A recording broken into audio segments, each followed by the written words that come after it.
It's now 2 o'clock, so we'll begin to respect everybody's time. I'd like to welcome everybody to Mountaintop Learning with our interview with Brian McLaren, where he'll review his new book, Do I Stay Christian? My name is Bill Sailing, and I'm delighted to welcome you today. A little bit about our format. We will do a brief introduction. We have three panelists that will talk with Brian and review some of the things. They've had a chance to preview the book. And so we will do that. And then I will turn it over to Brian to let him talk for a few minutes. What we've got tentatively planned is 30 minutes for Brian to review his book, 30 minutes for the panel discussion to kind of review their material. And then also we'll open it up to questions from the audience. And we'll do that through using the chat room. So if you will use that chat room and put your questions in there, I will do my dead level best to go ahead and make sure that we get all of those asked that we can. Let's just see here. I've muted everybody so that we don't have any miscellaneous distractions during the course of the discussion. And at this time, what I'd like to do is start with Ken and have you briefly introduce yourself and a little bit about your background, and then we'll go to Carl and then Linda. So Ken, if you'll start. Yeah, I'm just going to read the bio that I sent in previously. After a long career in computer and internet security in New York City, Ken retired to the North Georgia mountains in 2009 and now spends much of his time focused on adult Christian formation programs within the Episcopal Church. Ken was formerly on the board of Mountaintop Lectures and currently leads online classes in adult Christian education, Bible study, racism awareness, and centering prayer, and is an active mentor in the Education for Ministry program sponsored by the University of the South. Carl? Carl McCollum? Well, yes. Hi, I'm Carl McCollman, and I'm based in Clarkston, Georgia, just outside of Atlanta. I'm somebody who wears many hats. I'm a blogger, I'm a podcaster, I'm a writer. I do some Christian ministry. I'm a spiritual director. And, so on my website, I say I'm a soul friend and a storyteller. Soul friend, of course, comes out of the Celtic tradition. And storyteller, which I think Brian McLaren also might claim that word maybe more aptly than I do. But kind of this recognition that faith is all about story. So, so I'm really happy to be part of this particular story today. Okay. Linda. All right, like Carl, I wear many hats. I don't fit in boxes. So like most former pastors, I started out with a chemistry degree. Isn't that what most people start out with? And I jokingly say it was all the praying I did to get through PChem my senior year that sent me into seminary afterwards. I graduated from Columbia Theological Seminary in 1992, just here in Decatur, Georgia. I live in Duluth, Georgia. And I was a Presbyterian minister. I worked predominantly in chaplaincy, hospital and hospice chaplaincy. And after quite a few years of prayer and discernment, make a long story short, I lay aside my ordination and I left the church and I converted to Judaism. I went back to school because I wanted to learn to read the biblical texts, which are my great love is biblical texts. And I wanted to learn to read them as a Jew, not as a Christian, because it's very, very different. I am not a believer in any Judeo-Christian tradition. I think that is a misnomer and very misleading. So I went back to Emory, got a master's in Jewish studies with an area focus in biblical critical textual study. Had my own practice since I had gone through all the certification for chaplaincy. I had my own spiritual coaching practice, very interfaith, where I started crossing paths with Carl McCollman, and I had that for many, many years. And gosh, over the years, I've added a few other hats. Like I said, I now work as a marketing specialist, which actually is a form of ministry in its own right. It is storytelling and telling the story. And I have just recently, Carl will be coming your way. I just recently became an adjunct world religions professor at Georgia Piedmont Technical College, which its primary campus is in Clarkston, Georgia. And also I'm in the process of rebuilding my spiritual coaching and teaching practice. So I'm very fascinated by the topic. When I talked to Bill, all I did was take a message, and next thing I know, but I'm happy to be here. Thank you. It's called marketing. Well, we're pleased to welcome you back, Brian. This is be your third visit to Mountaintop Lectures, now Mountaintop Learning. And it's certainly always good to see you. And we're looking forward to hearing your comments. Now, Brian's got an interesting background. He's an author, a speaker, activist, public theologian, a former college English teacher and pastor. He is a passionate advocate for a new kind of Christianity, just, generous, and working with people of all faiths for the common good. He's a faculty member of the Living School and podcaster with Learning How to See, which are part of the Richard Rohr Center for Action and Contemplation. He is also an Auburn Senior Fellow and is co-host of Southern Lights. His newest book is Faith and Doubt, which came out in January 21. And this new release, which is just coming out, I guess, yesterday or the day before yesterday, Do I Stay Christian? So welcome back to Mountaintop. And this will be your visit, and we look forward to hearing your comments. So Brian, all yours. Thanks so much. Thanks so much, Bill. And what a pleasure to meet you, Ken, Carl, and Linda. And what interesting stories. And I'm looking forward to our conversation. I might try to shrink my comments a little less, so we'll have more time for interaction with you and with all the other folks here. And I should say, for all of you folks in North Georgia, I live south of the border down here in Florida. I suppose Florida is one of the states that Georgia can look at and say, boy, thank God we're not like them. Although you all have had your challenges and all the rest too. But it just strikes me what an important group of people you are in a state that has some real heft and weight for how our nation goes. And of course, how our nation goes has a lot of intensity for how the world goes. And so I hope that this conversation won't just be about a book, won't even just be about a religion, but will actually be about the world and our lives and what role we play in each in the places where we are. I should say, Do I Stay Christian? Yeah, it just came out yesterday.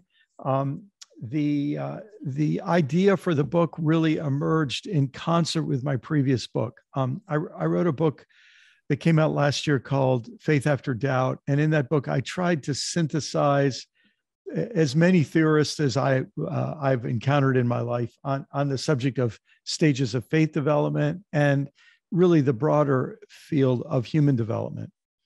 Because as humans develop, our faith develops. And and sometimes our faith can spur our human development, or sometimes it can be kind of like a lid that keeps us from moving forward. And in that book, I talked about 4 stages of faith development. I summarized them in a chapter in Do I Stay Christian: simplicity, complexity, perplexity, and harmony. And we don't need to go into the details of those right now, except to say that in my lifetime, and in many ways, part of the reason I became interested in human development and faith development and tried to synthesize these 4 stages, I think that I've noticed how more and more people are moving beyond stage 1 and out of stage 2 into stages 3 and 4. The problem is virtually all sectors of the Christian religion are very good at helping people in stage 1. More and more are trying to help people in stage 2. A few make room for people in stage 3, but it's relatively few. And very few help people in stage 4. In fact, as people move into stage 4, very often they have to go find someone like Carl, who's a spiritual director, who might even understand what they're talking about. And I'm thankful for people like Ken, through programs like EFM and others that give room for people who are ready in congregations, create space for people to move beyond maybe that sort of stage 1 and stage 2 approach to faith.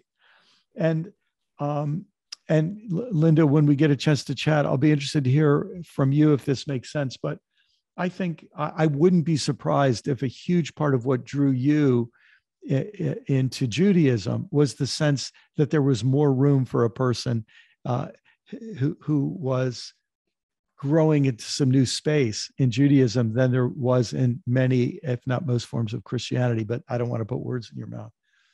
And so when I wrote this book on stages of faith, I knew that the specific problem that we're facing in terms of faith development is that there are so few places for people to stay Christian, and more people as a result are leaving. That the numbers are something like this: of in the United States, about 70 million adults who attended church or synagogue or mosque or gurdwara or whatever as children are not part of any identified faith community as adults. About 70 million, and that number grows by about 2.7 million every year. So this just tells us that there's something. We have these huge investments in architecture and real estate and personnel and training of those personnel, huge investments. And yet more and more people are feeling that they're looking for something that they're not finding there, or that maybe there's, instead of being fertile soil in which to experience a lifetime of growth, they feel maybe there's shelter, but that ceiling doesn't let them grow beyond a certain point. So that's really the occasion for writing Do I Stay Christian? I think a lot of people would expect someone like me, who spent 24 years of my life as a pastor and the last 16 years or so working primarily with clergy, I think they would expect me to write a book that is why you ought to stay Christian. Do I stay Christian? And of course, the answer is yes.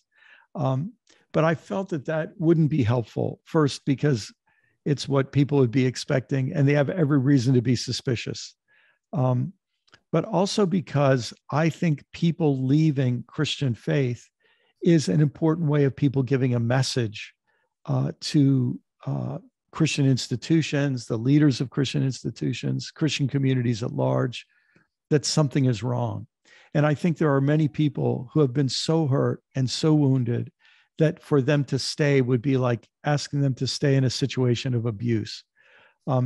You all probably just heard the headlines that came out the other day. So now the two largest religious bodies in America, Roman Catholic and Southern Baptist, have to face this reality that for decades, clergy were abusing parishioners, and higher officials were more concerned about their reputation, protecting their reputation, than they were about protecting the people under their care.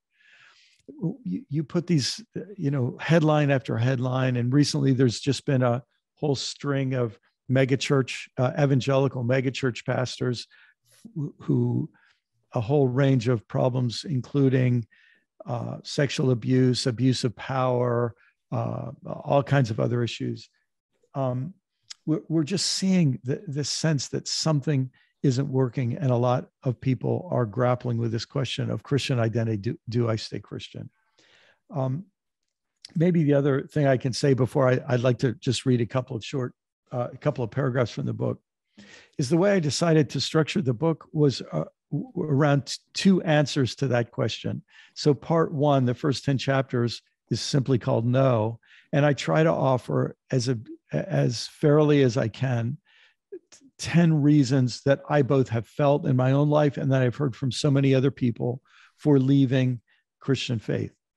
And I should say, I'm already hearing from some readers that those chapters were quite painful to read, in part because the Christian religion has done an effective job at suppressing elements of its history.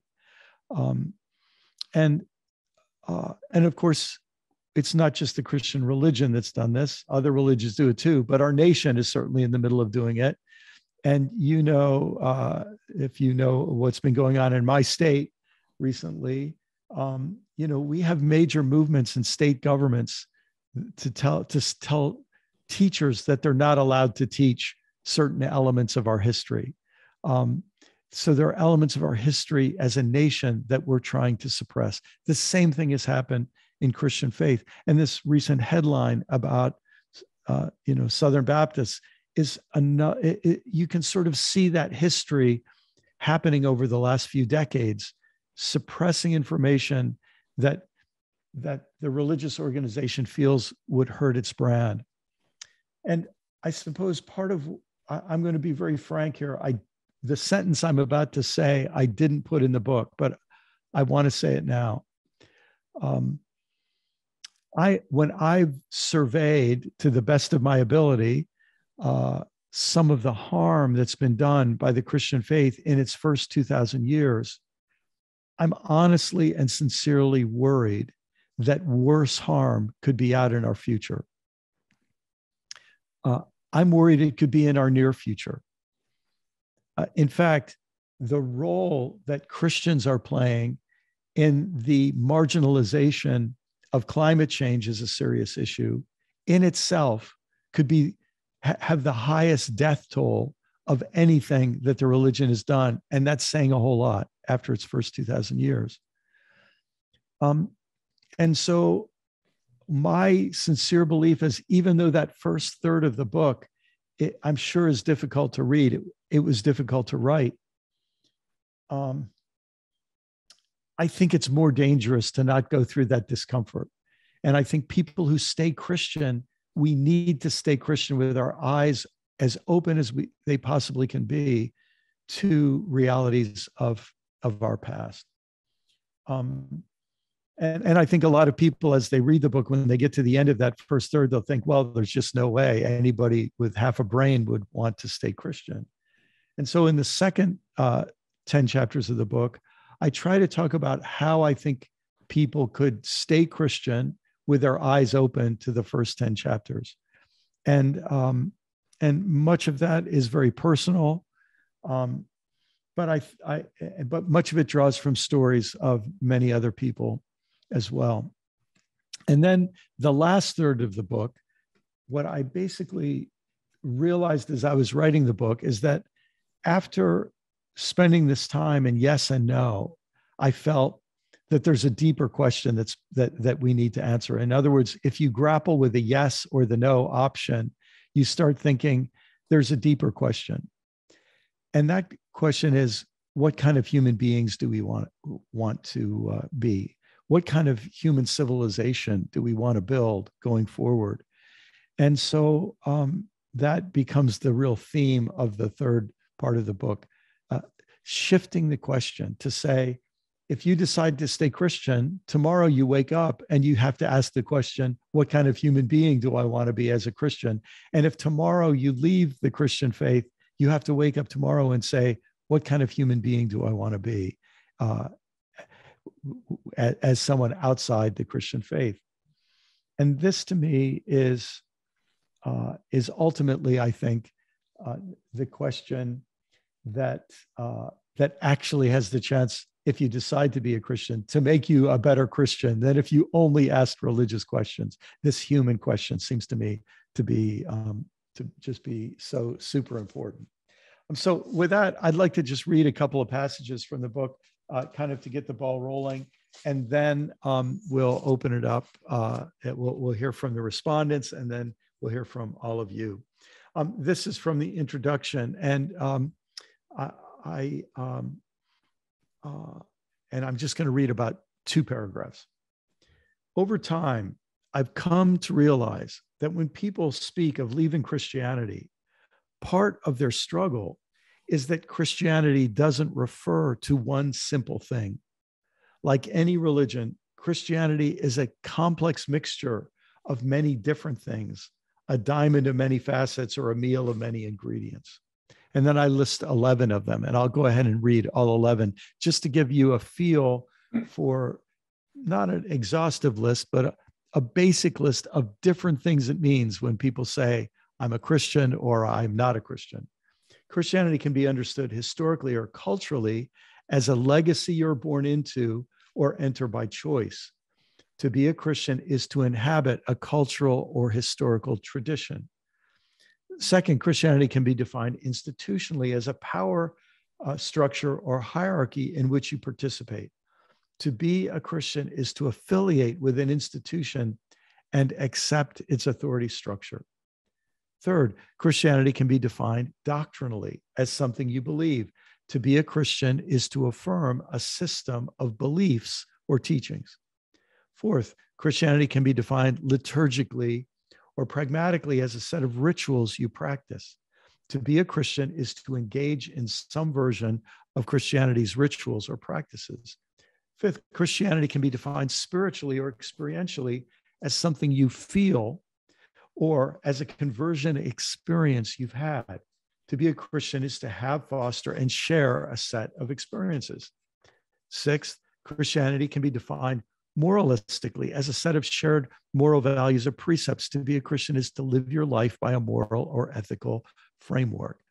Seventh, Christianity can be defined missionally as a program, plan, or movement for intentional action in the world. To be a Christian is to take on that mission as your own.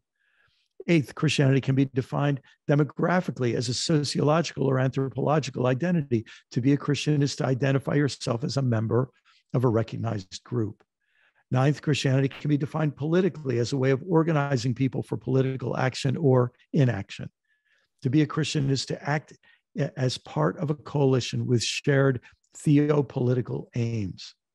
10th, Christianity can be defined socially as a community of people in whose presence you feel safe, welcome, needed, accepted, or supported. To be a Christian is to enjoy an experience of social belonging with others who identify as Christian. And 11th, Christianity can be defined linguistically as a shared set of words and ways of communicating. And then I'll just add these next paragraphs. In my case, as a person born of Scottish, English, Irish, Dutch, and other European descent, it was almost inevitable that I would inherit some form of Christianity as part of my family heritage. As a child, I was introduced into the doctrines, practices, and morals of one stream of conservative Protestantism. I learned respect for the living and dead authority figures in our tradition from my parents and later mentors. At youth groups and summer camps, I felt drawn into the welcoming fellowship of my peers, and I had some life-changing spiritual experiences in my teens and early 20s that marked me deeply. I never thought much about the history of my faith until I was in my 20s, but then I was introduced to a telling of Christian history that made me feel proud to be part of an exceptional tradition. We were deeply committed to something we called world missions, so I wholeheartedly threw myself into that endeavor.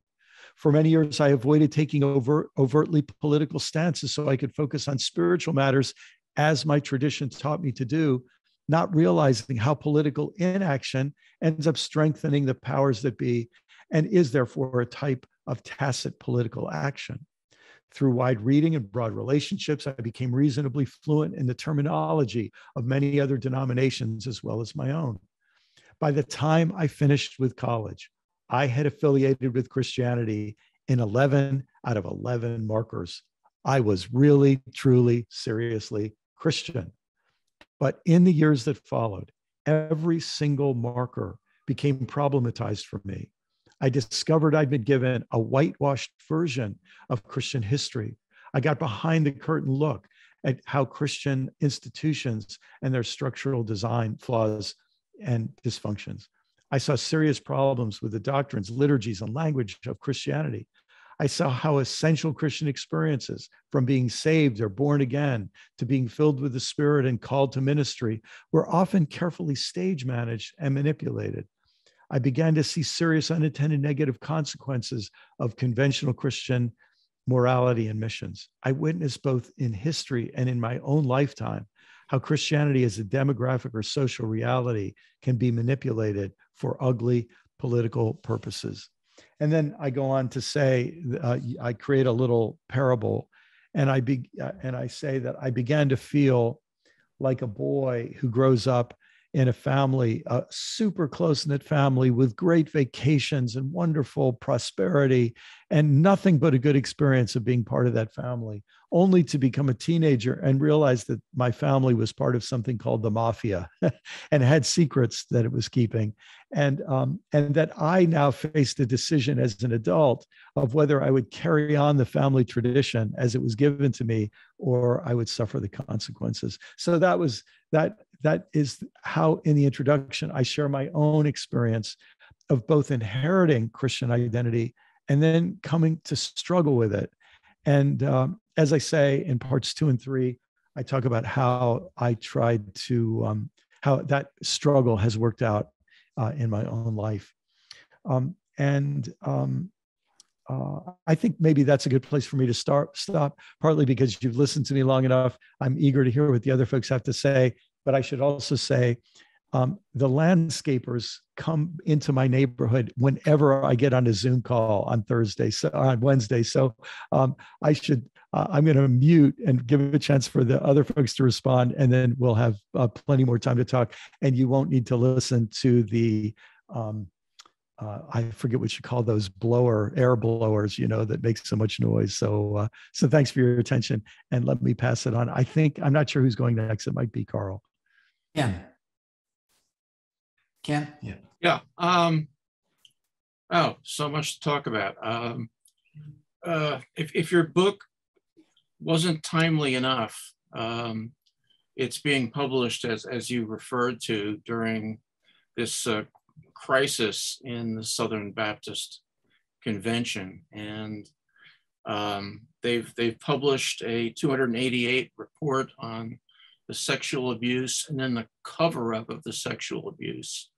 And I was revisiting your reasons to stop, perhaps, not being a Christian anymore. And so many of those reasons were, in the summaries of this report. So suppression of dissent, loyal company men, the real master is money, and a lot of the cover-up had to do with the fact that they didn't want to face litigation for their abuse. The white Christian old boys network, the lack of transformation. I mean, why doesn't preaching Jesus's message transform the pastors who preach it? And toxic theology. I mean, this ongoing crisis in the largest Protestant denomination in the U.S. seems to be like a laundry list of everything you mentioned, not to stay Christian. And then I read through your reasons you might want to remain Christian, and I was trying to imagine maybe the victims or the people who were members of that denomination. How effective would those answers be? And I struggled with that. So I'd love to hear your thoughts on that.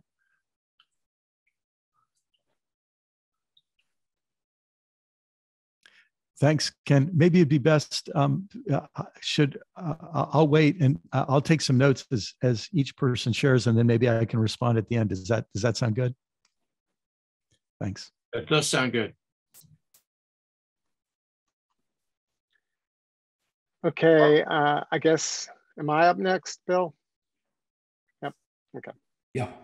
So I want to echo Ken, Brian, and just thanking you for this book. It certainly was a book that I feel like I have some skin in the game. So, as you well know, in this line of work that we're in, a lot of books cross my desk, and a lot of them I read out of professional courtesy or because I'm going to be giving a talk or whatever. But it's always a joy when there's a book that actually speaks to me and to where I am in my journey. And this book certainly did. So I want to thank you for that. I am a company Christian. I try to avoid gendered language, but I am a catechist. I'm an adult faith formation at my parish. I'm a Roman Catholic layperson. And I'm somebody who has an ongoing struggle with this question, you know, do I remain? Why am I here? Would I be of better service to the, you know, to the world, to myself, to the divine, if I stepped outside of the institution? I think these are sacred questions for our time. And I love how you approach the book with that kind of radical openness to say, you know, there are really good and sacred reasons to say no. There are really good and meaningful reasons to say yes.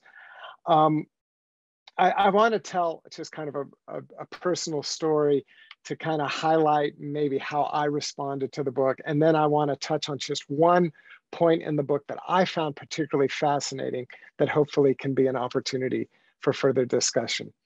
I mentioned I work for a Catholic parish. I am a registered member of the Catholic Church, and obviously the Baptist Church has been in the news lately. But let us not forget that the Archbishop of San Francisco has just very publicly excommunicated the Speaker of the House, over her not her spiritual position, but her political position regarding abortion.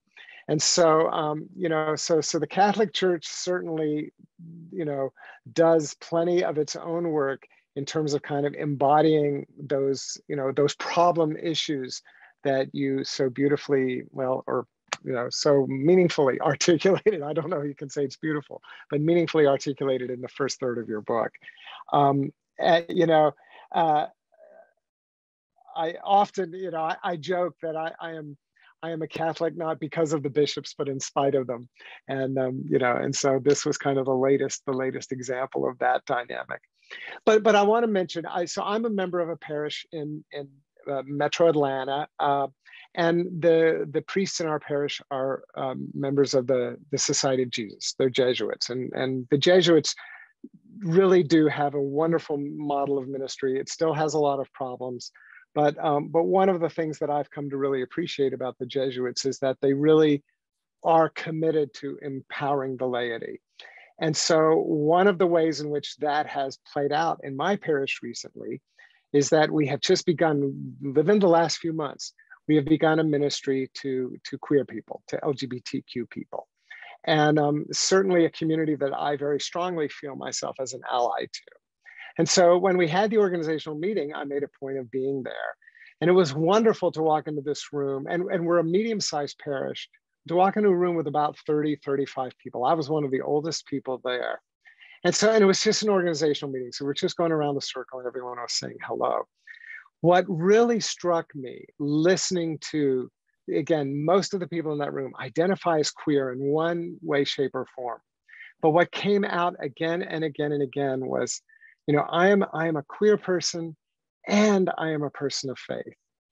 And I get told again and again and again that you can't be both. And by God, I am both. And I am so grateful to be in a place where it is safe and okay to be both. And I came home from that meeting and I said to my wife, I said, I was ministered to that night, that I really saw a witness to following Christ in the face of a culture, to a group of people that says you're not welcome. And to have that group of people, or at least certain members of that community, say, I'm here anyways. And it just reminded me, well, number one, and certainly I have a number of queer friends who have, for a variety of reasons, said no thank you to Christianity. And I have utmost respect of that. And I totally understand people making choices that reflect their own safety needs and their own conscience. So I don't want to in any way, dismiss that, but to see people who say yes in the face of a culture that is so exclusionary really reminded me of the transgressive and radical nature of the message of Jesus. So I just wanted to throw that out. But to get back specifically to your book, the point that I hope you'll have a chance to address over the next 45 minutes is really this, and I hope I get the terminology right, but I think you described it as innocence addiction. It's during the section of the book on reasons. Oh, my apologies, my phone is ringing. Let me see if I can turn that off.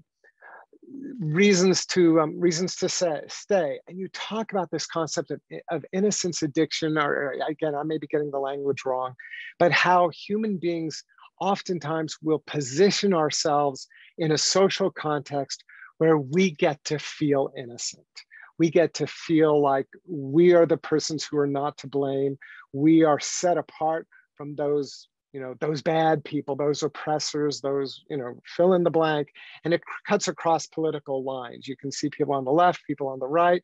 Maybe, how they fill in the blanks look different, but the dynamic is the same. And then you gave the challenge for those who leave the church, be mindful that you're not leaving the church out of your own innocence addiction. That was really, I think, really important for me to hear, because I think it's my innocence addiction that gets me continually angry at the church or angry at the bishops, etc. And so I just would like to hear more about your process, how you came to understand that concept and how you can see that as really a concept that can be helpful for people today who, again, are in discernment about how we relate to the community. So I think I've talked long enough. I'll turn it over to Linda now.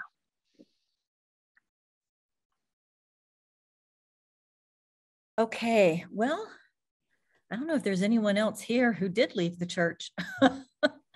So I left, and it wasn't an easy decision. It took quite a long time and a lot of exploration and a lot of wondering, how on earth do I, as a reverend, leave? And I think sharing a little bit of why will bring up pertinent points, one of which that Ken just summarized and Carl elaborated on. I was always told that I asked dangerous questions. I got told in Bible study in college, when I was asking the female Bible study teacher, why can't women teach men? Why can't? See, I always figured God gave us a brain, we should be able to use it. I wasn't expected to leave mine at the door. And it irritated me if I was treated as if I should. And I constantly was being told flat out, well, you ask dangerous questions. And I decided I like dangerous questions. And so in a nutshell, I went to a tradition that embraces dangerous questions. Judaism loves dangerous questions. They're considered one of the most authentic forms of prayer and connection with God. So I found that for me, what really did it, besides the difficulty of asking pertinent, important questions, and this ties into, Ken, I think you were summarizing, Brian, here, why doesn't preaching the teachings of Jesus transform the people who preach it? Well, because most seminaries don't teach you how to do that. Most seminaries, in my experience, teach you jack squat about how to have a personal relationship with God. They teach you how to talk about God. They teach you how to have a third person relationship. Let us all gather together and worship, instead of talking to God, and a God of transformation, and a God that can blow open the doors on anything, including reforming a damaged church. And I needed a tradition that would help me understand how to have a relationship with God. And I didn't find that in the church. I didn't find it in seminary. I don't think most seminarians find it in seminary, at least the ones I talk to. I don't know how many people lie in their ordination vows. And I know because I've had conversations. I took my ordination vows seriously. And I vowed that if I could no longer uphold them, I would lay aside my ordination. And when I realized that Jesus was irrelevant to my religious path, I no longer believed that Jesus was the Messiah. I could not wrap my head around the mental incongruity that I was experiencing in the church. And I realized Jesus had nothing, even if I expanded it to Jesus being the mythological archetype through which I interacted with God. And Carl, I may have said that to you 25 years ago when we were talking about this then. I couldn't do it. And I knew I needed to go. And I never thought it would be Judaism, because I thought Judaism was just Christianity without Jesus. It's not. And when I was able to be in a service, in a synagogue service, and somebody stood up during and said to the minister, said to the rabbi, I don't think God is just all the time. I think God does horrible things. I went, because I expected the boom to be lowered. And the rabbi went, I think you have a valid point. What do the rest of you think? That's what I crave. That's what, to me, is the answer to the question, why don't those who preach the teachings of Jesus follow them.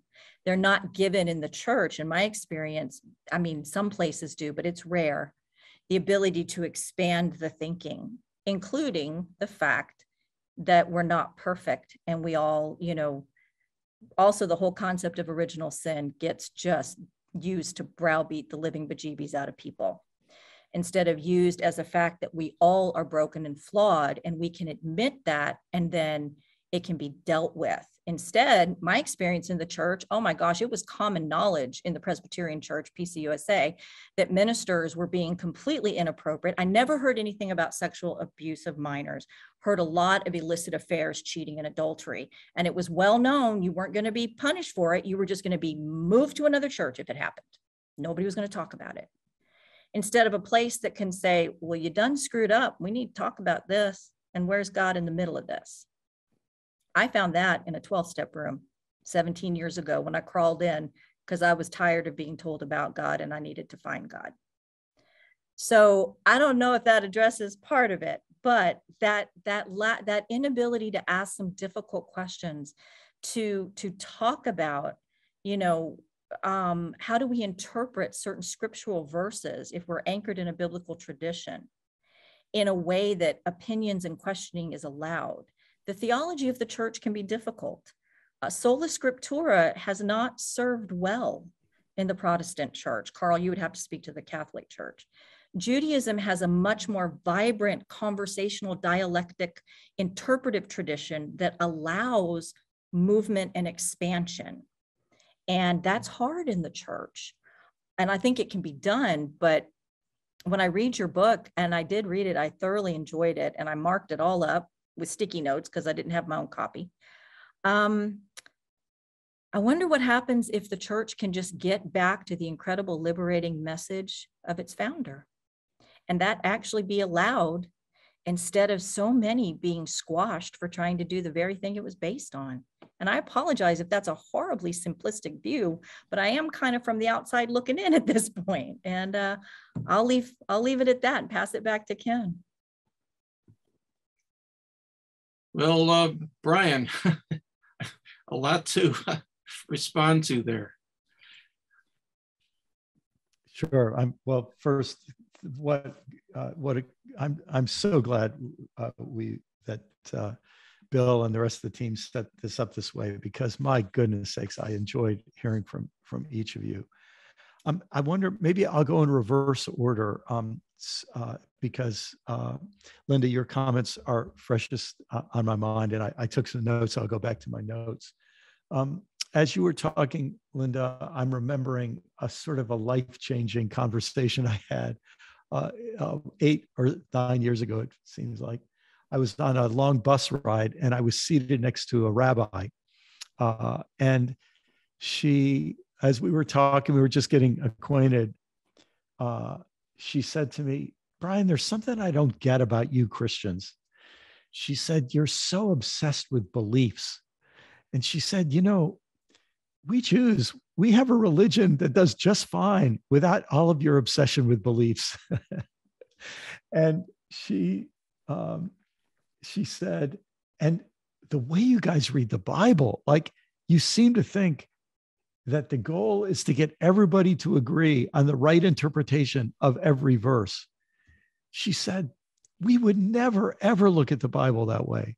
She said, this is the phrase I'll never forget as long as I live. She said, for me, the Bible is a bottomless well of meaning. Why would you want to stop its meaning with one interpretation? And I remember as we were talking, I was trying to explain, not defend it because I agreed with her, but I was trying to explain to her how that could be. She was sort of, she wasn't asking or saying this to criticize. She was just like, I just don't get it. Can you help me understand? And I remember I said to her, Judaism is 2,000 years older than Christianity, or at least. And I said, I have a feeling that Judaism has just matured beyond a lot of adolescent stages that Christians are still stuck in. And I said, and this conversation helping me see things in a fresh light.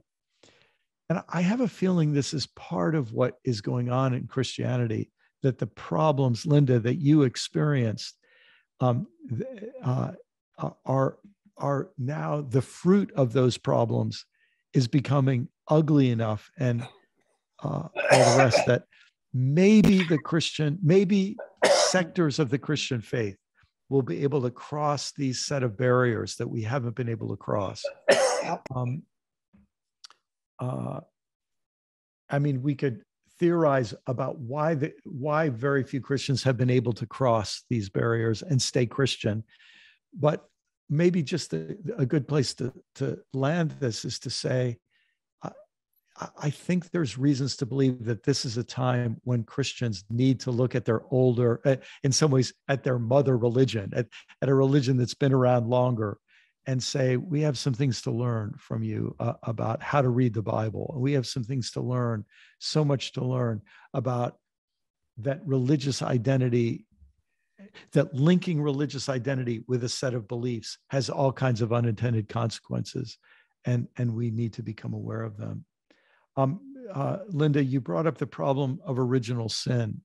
And this is, I think, one of the huge albatrosses around the neck of Christianity that has to either be redefined or recycled in some way. I'm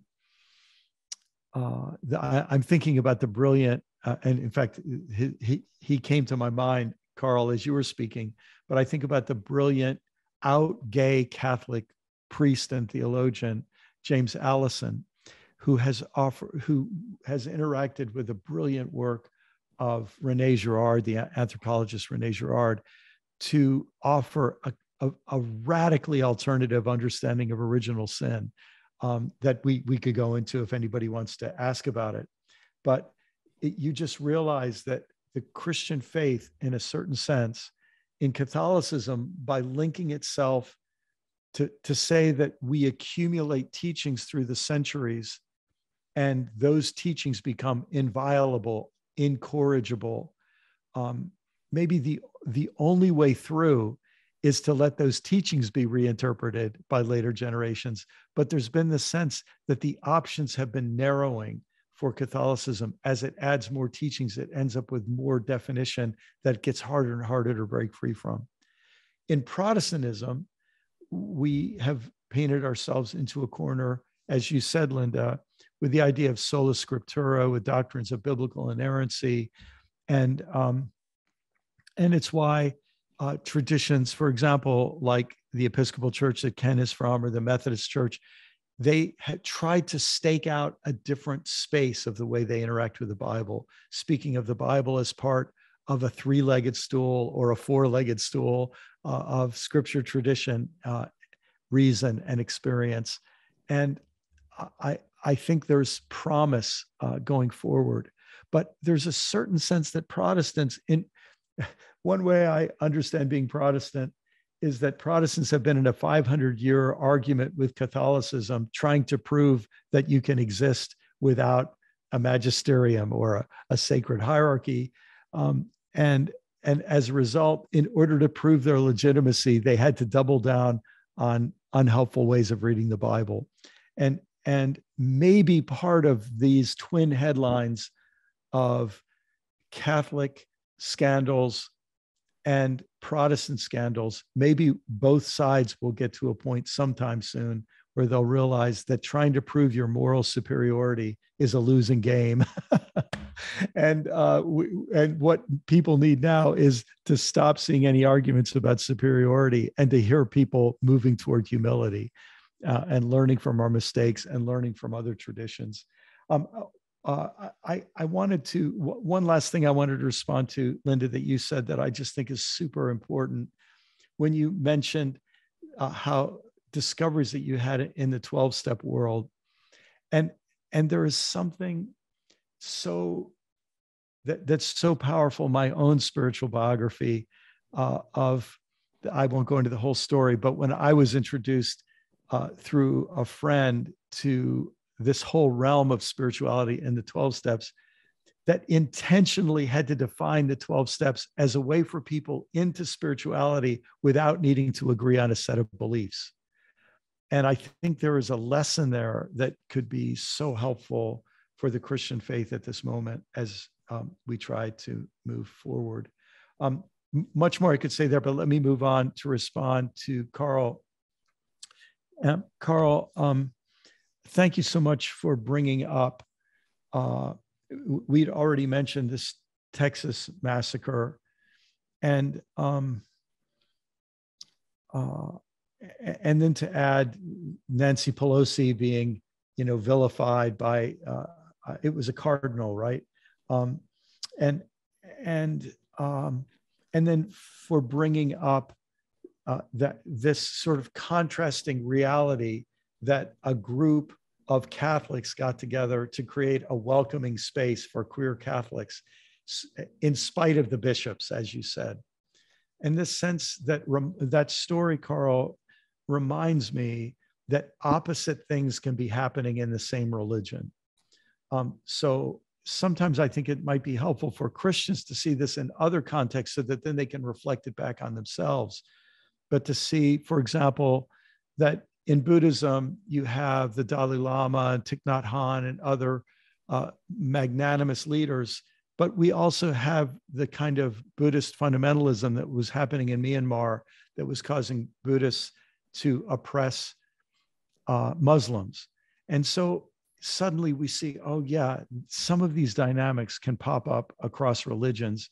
And then what we start to see is, who do we want to give the permission to be the last arbiter of a religion? Do we want to give that cardinal who prohibits Nancy Pelosi from taking the Eucharist? He doesn't prohibit people who support the death penalty, which also is against Catholic social teaching. And so who do we allow the privilege of defining a religion? Who speaks for the religion? We saw something similar happening after September 11th, when certain bigoted Christians, to be honest, wanted to let terrorists be the ones who speak for Islam, rather than actually paying attention to the wide range of opinions among Muslims. My friend John Esposito, a Catholic, or from Catholic heritage, who was a long and still is a professor at Catholic University in Washington, D.C., but is one of the world's foremost experts on Islam. He helped co-wrote a book called Who Speaks for Islam, and they conducted the largest ever social scientific research on a group of people. It was the largest research body of data that's ever been gathered on Muslims. And the findings of of that research were stunning in so many ways. But one of them is that American Christians had more authoritarian attitudes than the average Muslim in the world. And that when the Abu Ghraib incident happened in the early 2000s, it was American evangelicals who had the harshest attitudes about terrorism. In other words, they supported terrorist behavior and behaviors of torture more than the average Muslim in the world. So at any rate, that story I felt was a good story to tell, to bring to the surface this issue: who speaks for a religion? Super important. You asked the question about the cult. What I talk about, addiction to innocence and the cult of innocence, and I'm glad, Carl, that struck you, because as I wrote those chapters, I felt like finally I'm getting into words something that I've been trying to get into. I've sort of seen out of the corner of my eye for all of my life, especially my adult life. And I'm glad that resonated. And I hope that will resonate with a lot of readers of the book. You asked how I had that insight. And in part, I'll tell you the story of how that insight hit me. I was talking with a Buddhist friend, who's Black, Angel Kyoto Williams. Some of you may have known her. So she's has an interesting religious identity. And Angel was talking about white supremacy, and she was talking about the fear that is resident in white supremacists, many of whom are Christians. And she's first of all, she had such amazing compassion. Like, she wanted to understand what it's like to be inside a white supremacist body, so to speak. She wanted to understand the thought processes. She didn't just want to vilify white supremacists and talk about them as monsters and subhuman.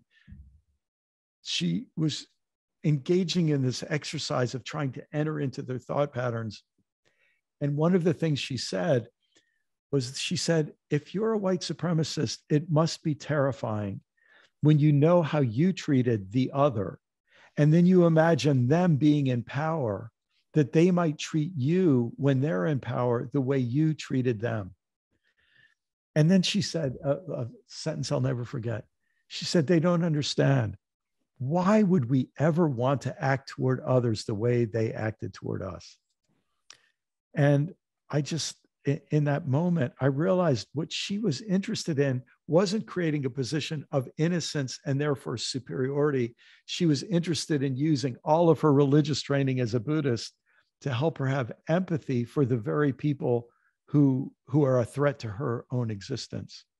And so she was moving toward the other with solidarity and empathy, not to in any way minimize the horror of what they stand for, but to truly understand them as fellow human beings. And that sense of moving toward the other to understand because of a common humanity, including the common ability to be sucked into cruelty. I just thought, what a better path that is than this path of trying to prove I'm more innocent than thou. And the other piece of this, I think that the other reason this came to the surface for me is because I've been deeply, deeply troubled by how the issue of abortion among many predominantly white Christians becomes a kind of shortcut to innocence. People who have an awful lot of moral blind spots seem to get the sense that because they take a certain stand in defending the innocence of the unborn and then magnifying and vilifying those who don't have the same attitude toward the unborn that they do. I think we've all been watching how this creates something, a kind of superiority that is ignorant of its own blind spots. And maybe the only other thing I'll say about that is the same people who seem to feel totally innocent and call themselves pro-life then can become deeply pro-gun and be unable to see that they have some connection to massacres like the one that we've become tragic witnesses to once again. Last thing I'll say, moving back to Ken's comments and bringing up, and thank you, Ken, for even detailing how the first 10 chapters of the book have certain resonances with the headlines of the last 3 days. And you asked the question, if victims of abuse in the Baptist Church, abuse of power, sexual abuse, whatever it might be, we might say criminal abuse of the Bible to shame and harm people and cause psychological and spiritual damage, what might they say to that second section of the book? And the thing I guess I would want to say is I wouldn't really even want them, I wouldn't feel they have any need to read those chapters if they're in the midst of recovering from trauma. Because when a person is being traumatized, you have to get them out of the situation where they're being traumatized. And this is why later in the book, I said, I don't really care whether people stay Christian. Staying Christian isn't the most important thing in my mind at all. And in fact, when people are traumatized and they leave, and they refuse to leave quietly, that's very often what it takes to get the attention of the abusers. It's when people stay and they have the ability to keep them silent, you know, in a sense, they maintain their power. It's only by leaving and being vocal about what happened and what they witnessed that is really one of the only ways to stop these systems of abuse. And so, I think that question is a really great question. But I should also say, and this is very tricky to talk about, and this is why, you know, we need some nuance. I should also say that when, for example, in Carl, the story of people who are queer and Catholic, and they want to uphold that, I think this is where we have the complexities of saying, yes, you really should be able to uphold that. And I think in this regard of an African-American friend who told me that there are a whole group of people, she's African-American and Christian, and they tell her, both some of her Black friends and some of her sort of woke white friends say, you really should leave Christianity. It's the religion of the oppressor. And they tell her you should leave. And she says, her response, first of all, is that's a very white thing to say, because part of white privilege is just being able to leave whatever you don't like. She said, and I mentioned that in the book, but then she said, if my ancestors discovered resources in the Christian faith that helped them endure enslavement, why should anybody have the right to tell me that those white enslavers get to define the religion and not me? So you maybe can hear the landscapers at my door. So let me stop, and we'll have a chance for anybody to respond, and we'll take it from there.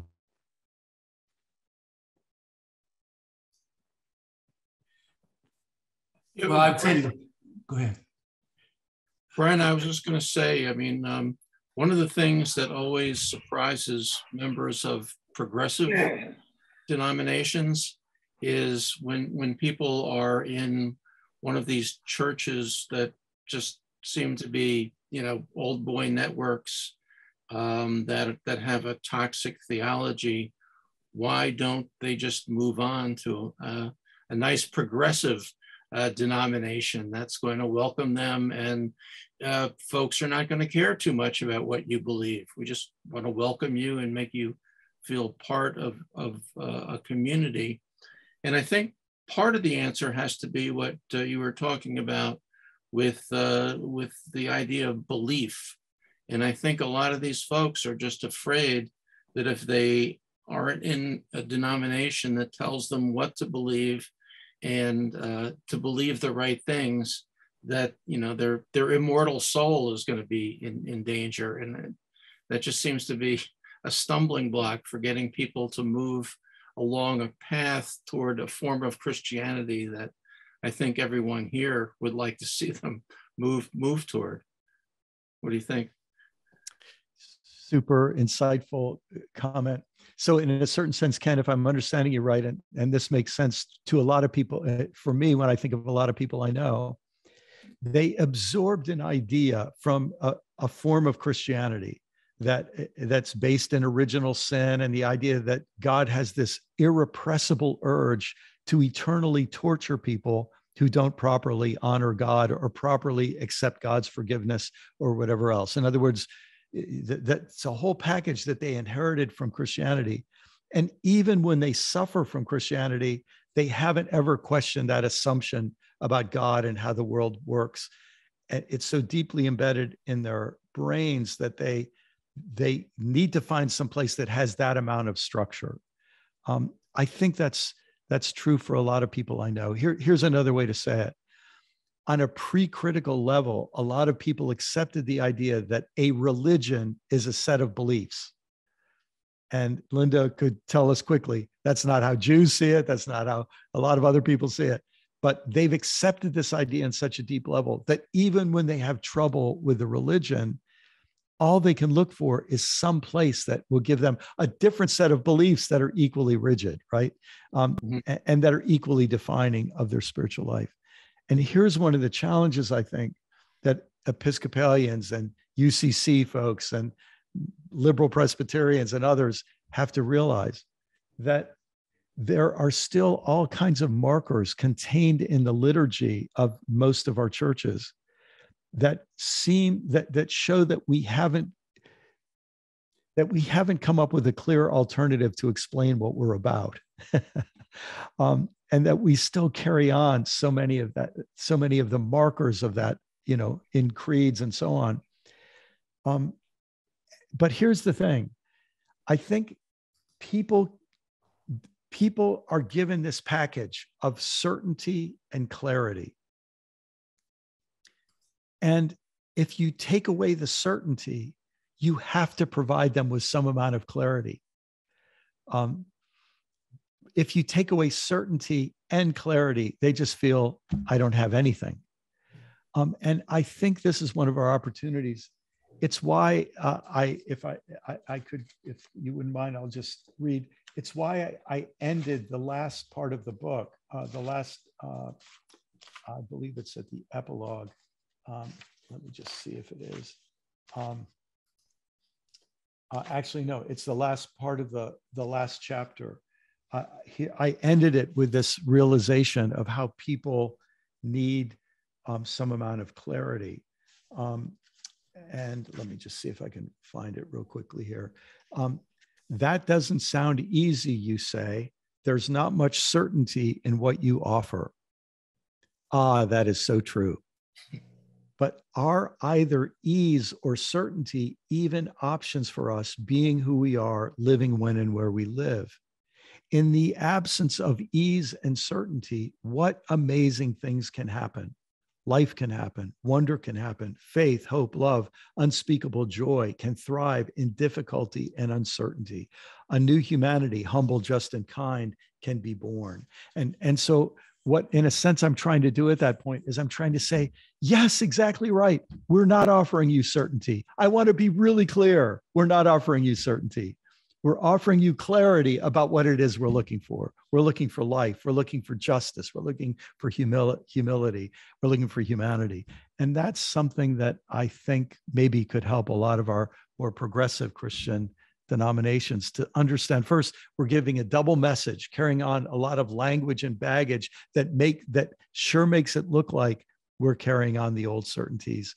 And could we offer a greater clarity in response? So. Brian, we've got a question from Anthony Haynes. Anthony, if you'll go ahead and unmute yourself and ask your question. So I'm going to do a little bit of talking for just a second, but I have a question for you at the very end. So, Linda, I think you'll appreciate this. I was raised Roman Catholic until I was 14. I put in the chat box that I was raped by a priest for 2 years at my school from age 6 to 8. And I made it my mission in life not to be Roman Catholic anymore, but had to stay in Roman Catholic because I was going to school there. Turned 14, I told my mom I was done. And I did not return to religion again until 5 years ago. And so it's about a 50-year span there where I just did nothing. I had my own belief system. And my belief system involved God. Not as anything defined, but just I found God in nature is what I'll tell you. And I found God in other people. And I was a big Jesus believer. I appreciate all the teachings and actions of Jesus. But beyond that, I have no belief system. I just have faith. So I had thought about, Linda, at one point about the whole idea of Judaism, because I knew that it was more based on a spiritual understanding, or at least that was my impression of our presence in God and God's presence in us. So here's the question for you, Brian. I've read a couple of your books.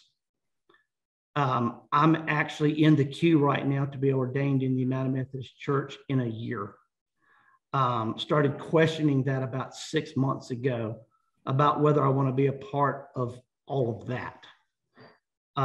Because I don't even know with the changes if it will really make much difference. So you state, I don't want to paraphrase, I'm going to paraphrase you here, but it's time for something else. It's time for us to change things. My phraseology with my wife and my friends is, we need to tear this all down and start anew. Now, I know that's not possible. So my question to you is, if I want to be a part of what you're talking about in your books, how do I do that? And I read it. Your book's very eloquent. Hey, start in your denomination, talk to your friends, gather people around you. I get that. But how do you get out here in a larger area and affect change?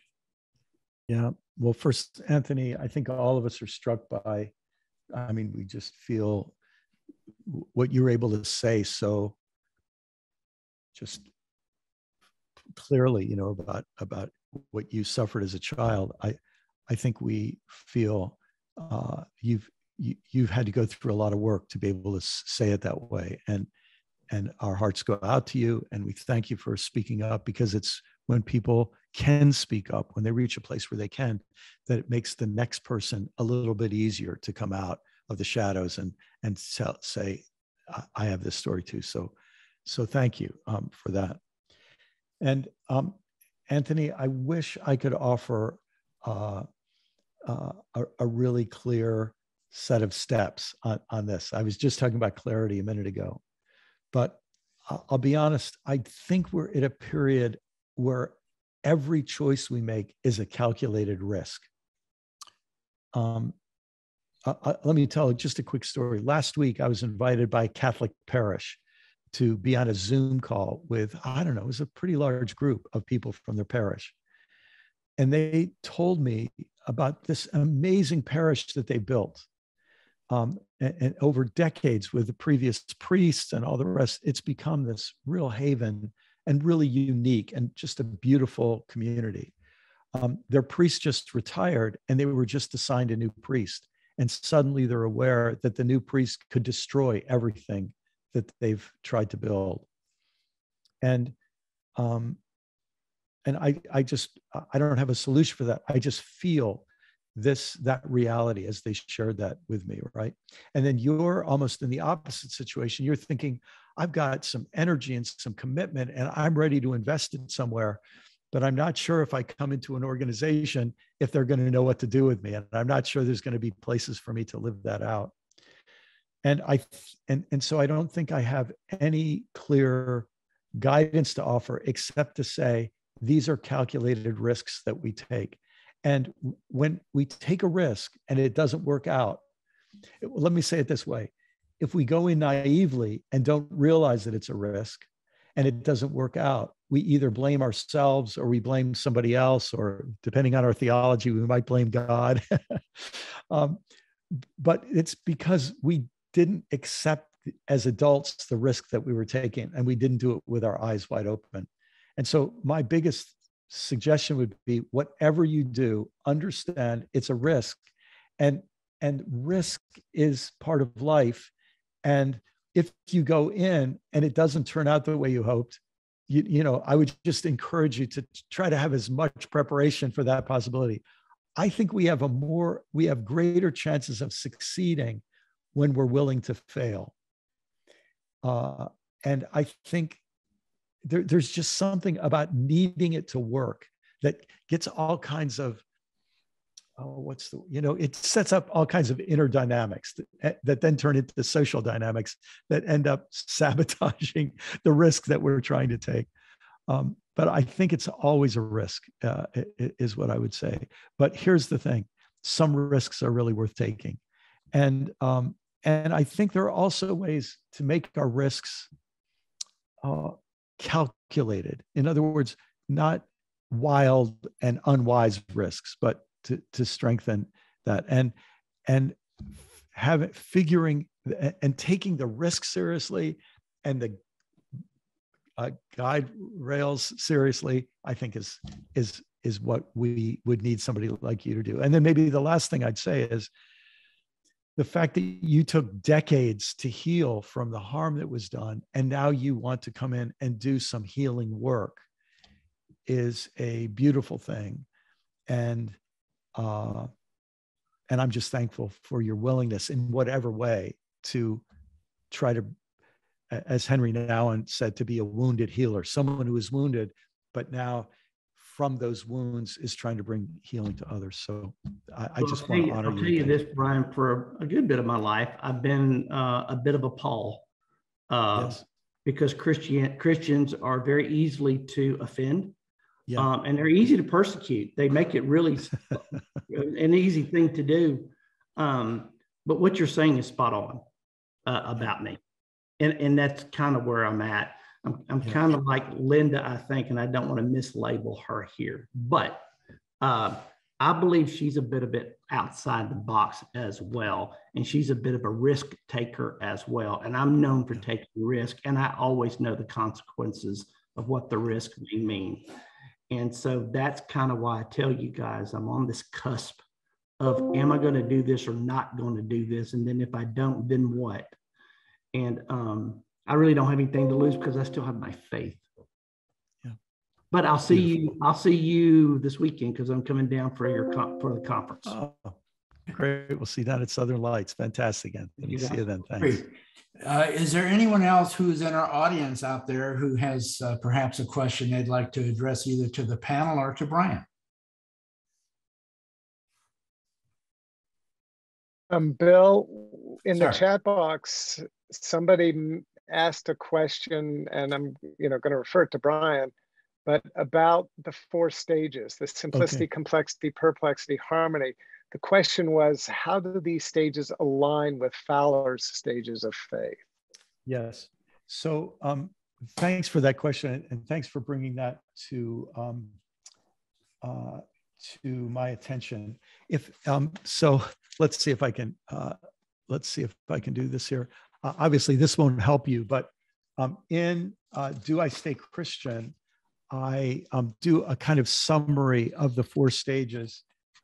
And in a tabular form, if you're interested, and it would be relatively easy to correlate those with Fowler. But at the end of my book, Faith After Doubt, I'm just seeing if I have a copy within arm's reach here, and I don't.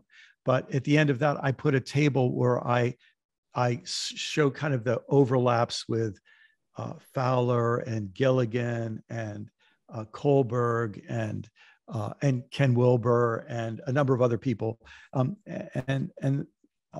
in some ways, what these 4 stages are a simplification of Fowler's stages. I should also add that Fowler, that some of Fowler's students who were women were interested in the ways that they would articulate stages differently as women based on the experience of women in the church and women in spiritual settings. And that the literature of the kind of feminist critique of some traditional male authored models of development are really, really interesting and important. And there's another whole field when you talk about faith development, faith identity development, called of racial identity development. And there's so much rich literature coming, obviously, from Black communities and from immigrant communities, so there'd be Latinx kind of faith identity development in the United States, but then you'd find out that sometimes Mexican development, identity development in the United States is different than Puerto Rican development. And so there's all of these really interesting empirical, psychological, and sociological studies being done of racial identity development. And I've been privileged to read some of that literature. And what's interesting is how much the patterns are very, very similar. You start with and I'm not trying to,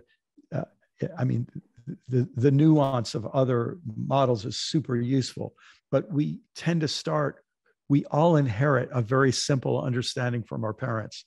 And then we modify, and we have to add fine print and complexity to that understanding as we encounter the world. For many people, very often, there's a breaking point where even a modified inherited understanding doesn't cope with either trauma that we experience or harm that we experience or injustice that we witness. And so then comes a challenging of the whole inherited tradition, and then comes the rebuilding of some kind of a new, richer understanding. So, at any rate, that's I wish I had a copy I could at hand of Faith After Doubt, and I could give you the specifics of that, but it's in one of the appendices in that book. We have another question from Gary Johnson. Gary, you want to unmute? Yeah, that was me on Stages of Faith. And I put a hold on the library for your book. So as we were talking. Oh, okay, great. Yeah, great. I put a hold on the library. And so I love it. A couple things. Could I just ask, has Fowler been really helpful to you in your own? Oh my gosh, yes. Yeah. Oh, it's helped me so much. And it's helped me so much to have compassion for people. Yes. Because I see where they're kind of like where they're coming from. Yes. And so I see it more as a developmental stage where they're at. And they have an opportunity to grow. That doesn't mean they're going to take it, but we're all there. But something Linda said about 12 steps, and I'll say the 12 steps really helped me, save me from constantly going through that. I got to have the right set of beliefs. Why can't I have the right set of beliefs? And so the 12 steps was full in absolutely doing that for me. And I appreciate you bringing that up. One other thing, I'm kind of reminded of this whole discussion of the story where the disciples are watching Jesus rise into the clouds, ascension. And one turns to the other and said, wow, what he really wants us to do is really hard. Why don't we start a religion instead? Thank you, Gary. That's great, Gary. Thanks.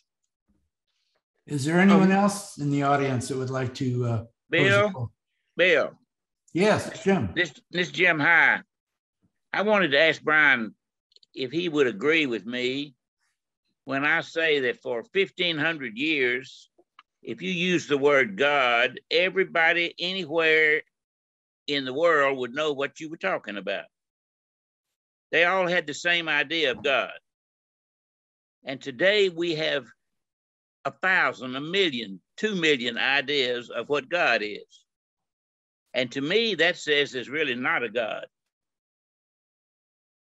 And so isn't God and the afterlife with God the two base level beliefs of any religion? And those are the two things that are just almost impossible to believe.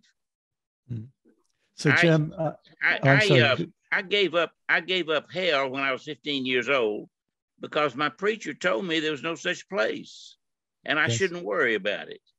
He told all of us in the MYF that night. I remember it 67 years ago as if it was, and I asked him, I said, why don't you preach that on Sunday morning? He said the congregation not ready to hear it yet.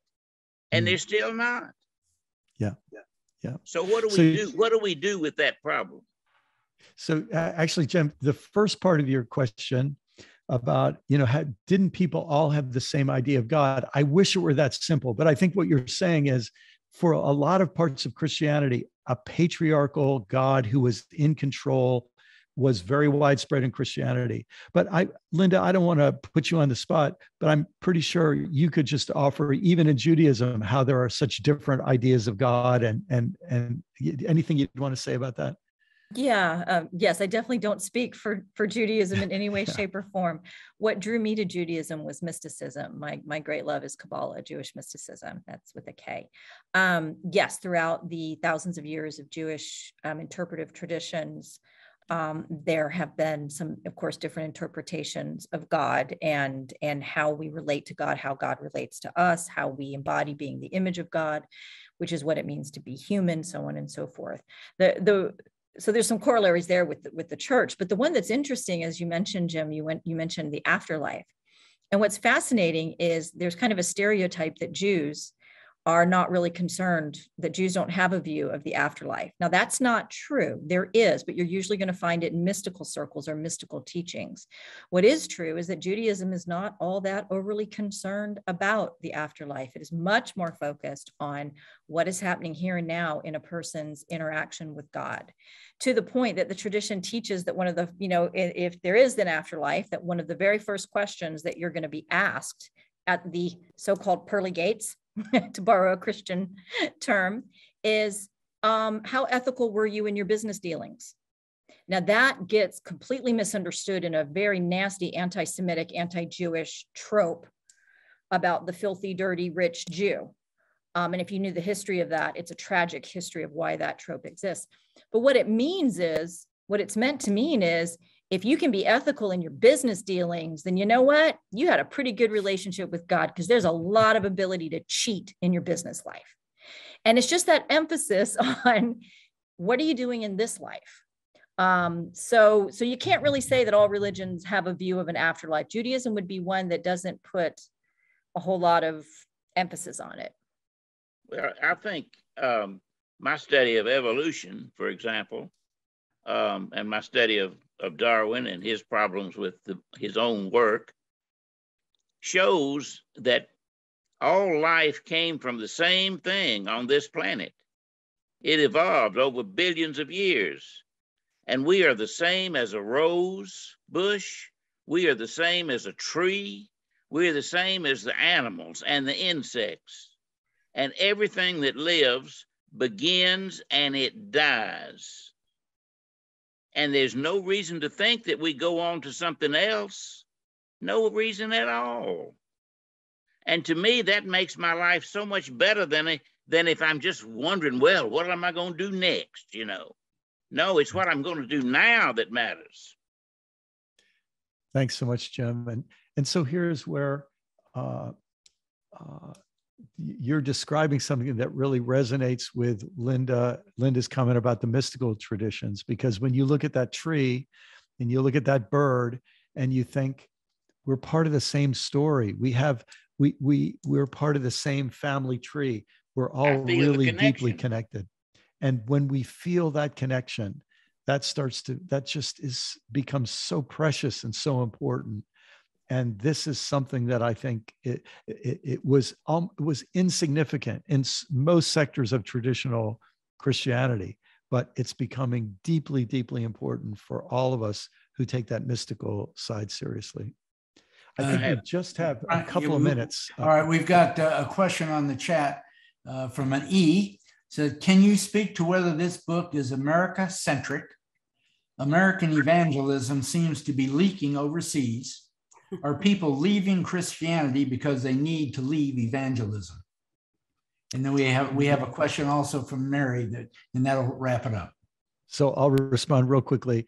I talk at the beginning of the book how I'm writing as a white American, but I've done a good bit of travel, and as the question implies, a lot of the worst things about American Christianity have been very effectively exported. And so there are parallel stories we could tell in many different settings, acknowledging that each setting is unique and things are working out according to the conditions there. Should we go to, is it Maria? Yeah, Miss Lowry, yes. Maria. Yes, Maria. Brian, Carl, Ken, Linda, thank you so much for this. I do have a question, Brian. I wonder if you might have a few words to say about, I've often wondered about getting off the I'm a Christian wagon, but calling myself a follower of Jesus, because it feels like it takes me back to, a couple of thousand years to the original. And you're not talking about Jesus as much as you're talking about Christianity. And I wonder if you have something to say about that. Yeah. So Maria, this is so much we could say about this. I was so interested that Linda talked about this, and I have to say for myself, one of the central treasures of the Christian faith is this enigmatic, fascinating human being named Jesus, who comes to us in the tradition of the Jewish prophets and who has powerful messages about authenticity and what really matters and so on. And that would be a great thing. I'll be honest with you, though, that I think what a lot of people do is they say, I'm not a Christian, I'm just a follower of Jesus. And first, if someone wants to say that, that's just fine. And that might get people into some interesting conversations. But I'll tell you two problems. I've done this myself. In some ways, it can play into this innocence problem that we talked about with Carl, or that Carl raised, that I'm not like all of those crappy second-rate people who call themselves Christians. I'm a follower of Jesus, right? So that could be an unintended way that works out. But the other problem here in America is I know a lot of people who say that, but when they say Jesus, inherent in the word Jesus is an awful lot of baggage that doesn't have a lot to do with Jesus, right? So this is just the complexity of the situation we're dealing with. And at the end of the day, I keep wishing there was some perfect set of modifiers, adjectives I could stick on. I'm a blank Christian that would help offer clarity and all the rest. And at the end of the day, I think the answer to whatever we are is not an answer that ultimately comes in words. It comes in our way of life. And obviously we'll try to use words to be as clear as we can. And sometimes when people say, what are you? The best answer is, how much time do you have? So for us to really talk in depth about it. But at the end of the day, a lot of these questions are best answered with our lives, not just with our words. I hope that helps. It's such a rich questions, but our time is up. So, well, Brian, thank you. Thank you very much. Linda, Ken, Carl, it's been a great discussion. We will send out a link. This program has been recorded. We will send out a link out to all of you who have attended. And so we want to encourage you to have your friends go to the YouTube channel, Mountaintop Learning. Ken would beat me up if I didn't ask you to subscribe when you go. And that will keep you listed as we come up with new programs. And we hope to have a program here this fall. So thank you everyone for attending. I think it's been a great event. Thanks so much for having it, Mountaintop Learning, and Linda, Ken, Carl, what a pleasure to be with you. And all of you, thanks so much for coming. Oh, thank you. This was